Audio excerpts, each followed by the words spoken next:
Baik, selamat pagi para siswa kami kelas 12 TKR 2 dan 12 TKJ. Kita berjumpa kembali pada pagi hari ini dalam pembelajaran kita tentang turunan fungsi yang merupakan kelanjutan dari penerapan limit. Dalam hal ini, pengertian turunan fungsi kita aplikasikan dengan laju perubahan. Jika dalam perjalanan dari Jakarta ke Bogor, sepeda motor suatu mobil menunjukkan angka 90 km per jam, berarti kecepatan mobil tersebut setiap saat tetap atau tidak ada perubahan. Pada kenyataannya, hal ini jarang terjadi. Terkadang kecepatan mobil bertambah atau berkurang. Timbul pertanyaan, berapakah kecepatan mobil pada saat tertentu? Demikian juga halnya, misalnya kita simak perjalanan kita dari perdagangan ke Siantar. Rata-rata misalnya 50 km per jam. Padahal pada saat jalan rusak mungkin kecepatan kita hanya 10 km per jam. Jadi turunan fungsi ini peninjauan pada kecepatan sesaat. Nah, berarti mudah dipahami bahwa jarak yang ditempuh sangat bergantung pada waktu yang digunakan untuk bergerak. Hasil bagi antara perubahan jarak dengan perubahan waktu disebutlah dengan kecepatan rata-rata. Jadi yang 90 km per jam dan yang 50 km per jam itu kecepatan rata. Maka dikatakan kecepatan rata mobil tersebut adalah 90 km per jam atau 50 km per jam. Jika jarak yang ditempuh diberi notasi S atau itu sengaja diambil dalam simbol internasionalnya yang diartikan strike, dan waktu yang diperlukan diberi notasi T atau itu time, maka jarak dirumuskan dengan S sama dengan fungsi dari T. Jarak S dinyatakan sebagai waktu T. Jadi secara turunan dapat dijabarkan T1 sama dengan T dalam interval waktu H, sehingga T2 atau laju perubahan tadi T ditambah H, yang dirumuskan fungsi jarak tadi sama dengan pada saat terjadi perubahan S sama dengan fungsi dari T tambah H. Ini akibat dari perubahan posisi. Perhatikan bahwa mobil bergerak dengan persamaan gerak S sama dengan fungsi T. Maka kecepatan rata-rata dinyatakan dengan simbol Vespa V, artinya fase kecepatan, pada saat T1 sama dengan T detik sampai dengan T2 T detik ditambah H detik. Dengan demikian dirumuskanlah laju perubahan kecepatan rata fungsi dari T ditambah H fungsi kurang fungsi T per T tambah H kurang T. Nah, secara matematisnya maka ini sama dengan fungsi dari T tambah H kurang fungsi T per H. Jika H kecil sekali atau mendekati 0, maka kecepatan rata-rata disebut kecepatan sesaat.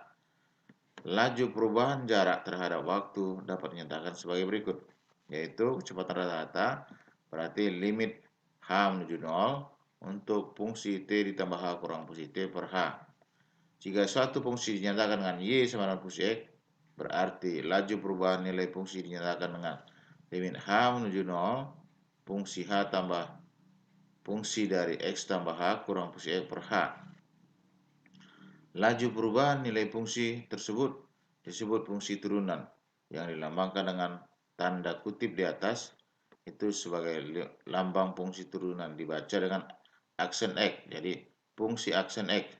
Secara matematika turunan fungsi dirumuskan sebagai berikut, yaitu fungsi turunan X sama dengan limit X menuju H dari fungsi X tambah H kurang fungsi X per H. Nah, jika H menuju 0, maka berarti fungsi X tambah H per H kurang fungsi X syaratnya adalah X lebih besar dari A dan lebih kecil dari B, memiliki nilai. Maka dikatakan bahwa fungsi X merupakan turunan dalam interval X lebih besar dari A dan lebih kecil dari B.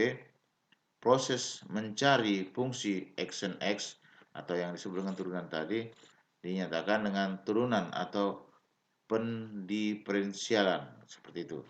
Nah, notasi lain untuk turunan dinyatakan juga dengan y dy per dx atau dfx per dx. Notasi dfx per dx dinyatakan dengan dy per dx yang artinya adalah turunan diferensial pertama kali oleh nilai limits atau perubahan.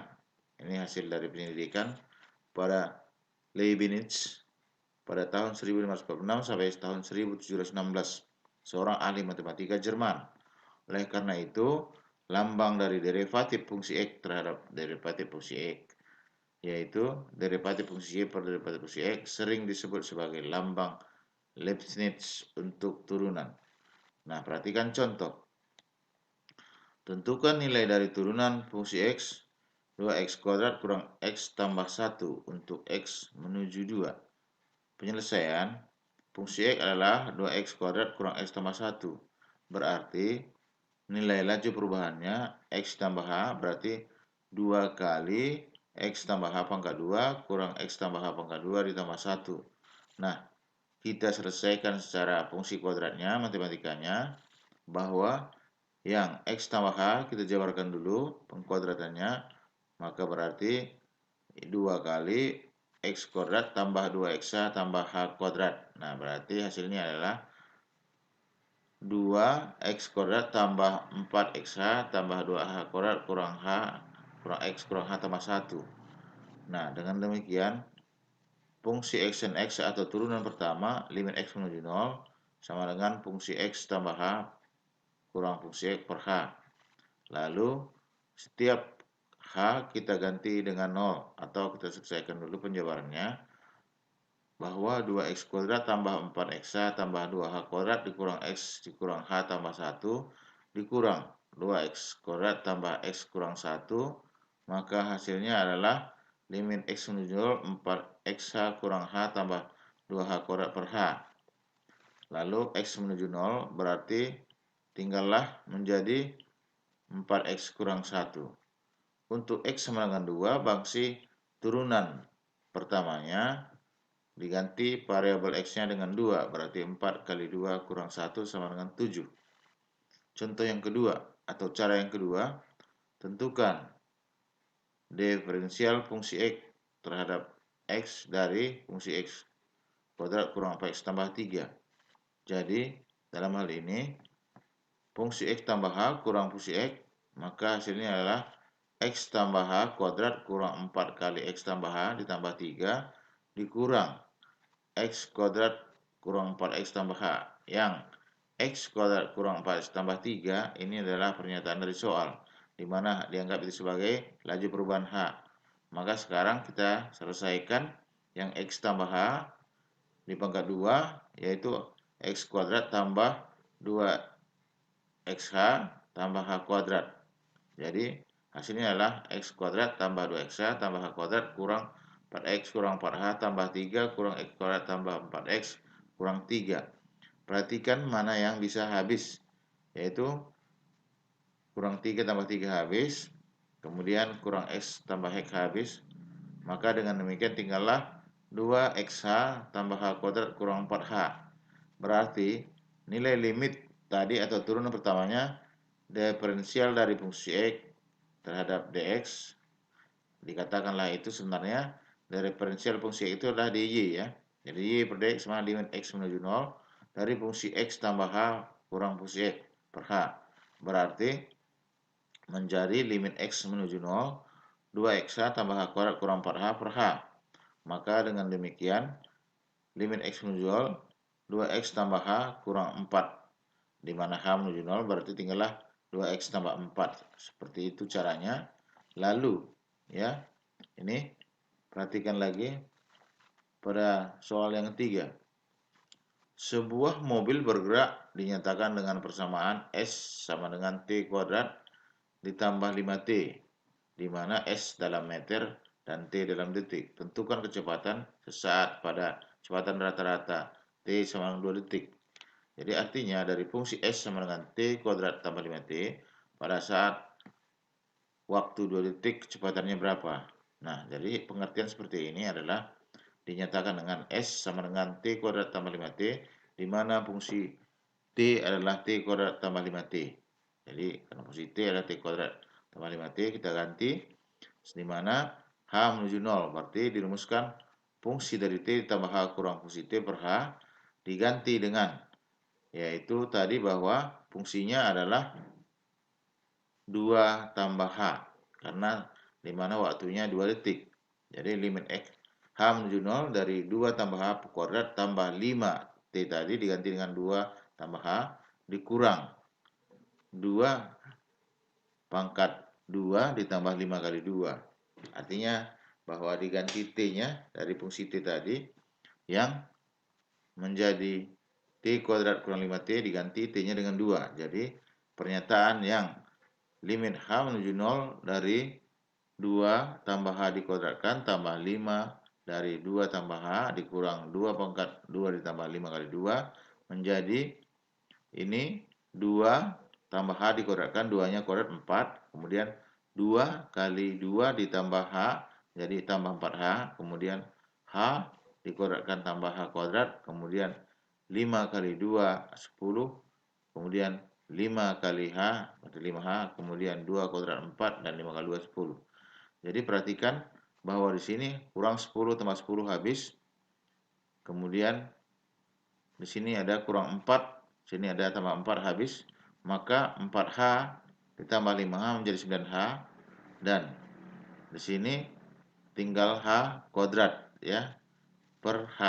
Jadi di sini H dibagi H berarti 9, H kuadrat bagi H berarti H, atau dinyatakan yang 9H tambah H kuadrat dikeluarkan dia H-nya berarti H kali 9 tambah H. Dengan demikian H per H adalah 1, maka limit X menuju 0 adalah 9 tambah H, di mana nilai fungsi limit H adalah 0, berarti 9 tambah 0 adalah 9. Jadi artinya pada saat peninjauan 2 detik dari fungsi ST kuadrat tambah 5T adalah nilainya 9. Jadi kecepatan pada saat T 2 detik adalah 9 meter per detik. Demikian caranya.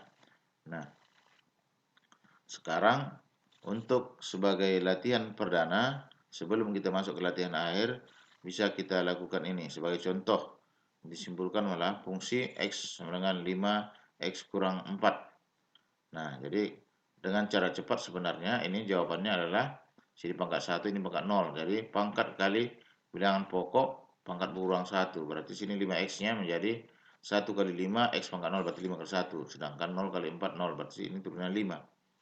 Jadi itu dengan cara cepatnya. Namun dengan demikian kita masih dapat lanjutkan dengan untuk rumus turunan fungsi supaya dapat kita rumuskan. Seperti yang telah kita pelajari tadi, diketahui bahwa turunan fungsi dapat ditentukan dengan rumus bahwa fungsi turunan pertama. Jadi fungsi turunan pertama itu dirumuskan dengan F pangkat negatif 1 X ya. Nah, atau dibahas tadi yaitu fungsi X aksen. Dirumuskan bahwa fungsi turunan pertama limit H menuju 0 untuk fungsi X tambah H kurang fungsi X per H. Turunan fungsi tersebut disebut dengan turunan pertama dari fungsi X. Sementara itu, untuk turunan kedua dirumuskan dengan tulisan biasa, yaitu fungsi, nah tanda aksennya 2, itu turunan kedua, yaitu turunan dari turunan pertama, dan seterusnya. Jika diturunkan, namanya nanti turunan berlipat. Terdapat turunan fungsi khusus yang akan dijelaskan sebagai berikut. Jika fungsi X itu adalah C atau konstanta, atau bilangan real, maka turunan pertamanya 0. Nah, jadi yang tadi itu, misalnya fungsi dari 5, 0. Fungsi 100 juga 0. Fungsi setengah juga 0. Maka dirumuskan fungsi aksen X atau turunan pertama, limit X H menuju 0 untuk fungsi X tambah H kurang fungsi X per H. Berarti limit dari H menuju 0 untuk C kurang C per H. Konstanta kurang konstanta. Jadi bila bilangan tertentu kurang tertentu, hasilnya 0. Berarti 0 per H, maka hasilnya 0. Jadi disimpulkanlah bahwa turunan konstanta adalah 0. Yang kedua, Jika fungsi X adalah AX dengan A konstanta dan X pangkat 1, maka kita buktikan fungsi AX sama dengan fungsi turunan pertama limit X menuju 0 untuk X tambah H kurang fungsi per H. Berarti nilai tadi ada perubahan, berarti diganti dengan AX, X-nya ditambah H seperti itu. Berarti A kali X tambah H kurang AX per H. Berarti dikalikan AX tambah AH kurang AX per H. Jadi AX kurang AX habis, tinggallah AH per H. Berarti AH per H, hanya H per H adalah 1. Maka jawabannya menjadi A kali 1 per 1 sama dengan A. Jadi untuk fungsi turunan variabel X-nya pangkat 1, maka turunannya adalah A atau bilangan koefisien dari X. Jika fungsi X adalah konstanta dan fungsi G adalah X, maka fungsi turunan pertamanya adalah di mana konstansa kali dari fungsi turunan pertama dari X. Jadi di sini buktinya fungsi X adalah konstanta kali Gx, maka berarti fungsi X adalah limit X menuju 0 untuk fungsi X tambah H kurang fungsi X per H tadi berubah menjadi limit H menuju 0 konstanta tambah G X tambah H kurang C kali Gx per H. Berarti limit X menuju 0 adalah konstanta. Kita buka kurung kan. X fungsi G dari tambah H kurang fungsi G per H. Maka menjadi konstantanya ke depan. Jadi fungsi G tambah H-nya kurang fungsi X per H. Maka konstanta. Kemudian kali turunan pertama. Dengan demikian, jika fungsi X konstanta kali Gx, maka turunan pertamanya adalah C kali turunan pertama. Yang keempat, fungsi X untuk X pangkat N, maka dirumuskan fungsi turunan pertama adalah N kali koefisien depan, dari N kali X pangkat N kurang 1. Ini yang menjadi rumus untuk fungsi aljabarnya sebagai untuk mempermudah cara cepat. Perhatikan pola suku 2 yang pangkat berikut. Misalnya X tambah H pangkat 1. Tentunya kalau kita selesaikan perpangkatannya X tambah H. Sedangkan X tambah H pangkat 2 berarti X-nya kuadrat, X kuadrat. 2 kali X kali H berarti tambah 2X, kemudian H-nya dikuadratkan berarti tambah kuadrat. Pangkat 3 berarti yang X kuadrat tambah 2X H ini kali lagi dengan X tambah H, maka hasilnya menjadi X pangkat 3 ditambah 3XH ditambah 3XH pangkat 2 ditambah H pangkat 3. Nah, dengan demikian berarti terjadi laju perubahan secara rumus bahwa X tambah H pangkat N menjadi X pangkat N ditambah N kali X kurang 1 dikali H, kemudian ditambah seterusnya, dan terakhir tinggal H pangkat N. Berarti limit fungsi turunan pertama dirumuskan bahwa laju perubahan fungsi X tambah H kurang fungsi X per H dirumuskan menjadi X tambah H per pangkat N kurang X pangkat N per H menjadi 1 per H. Ya, ini artinya 1 per H dikali dengan, ini bentuk penjabaran perpangkatannya, berarti sama dengan limit H menuju 0 1 per H N X pangkat kurang 1 tambah dan seterusnya, sehingga dirumuskanlah menjadi suatu fungsi bilangan pokok dengan variabel perpangkatan menjadi pangkatnya kali bilangan pokok pangkat berkurang 1. Seperti itu. Jadi, dengan demikian, kesimpulannya turunan pertama adalah jika X pangkat N, maka N kali X pangkat N kurang 1. Bagaimana kalau jika suatu turunan fungsi dengan suatu suku dikali dengan pangkat yang diperpangkatkan lagi? Nah, turunan fungsi yang seperti ini, maka dinyatakan dengan rumusan turunan pertama adalah N pangkatnya tadi, ya pangkat, kali fungsi, kemudian kali turunan pertamanya, ini dia. Jadi, untuk hal seperti itu dinyatakan dengan secara turunan fungsi komposisi. Demikian pada penjelasan pertemuan kita untuk kali ini, maka kita lanjutkan lagi minggu depan. Silakan coba dikerjakan latihan yang sudah Bapak berikan. Selamat pagi dan terima kasih.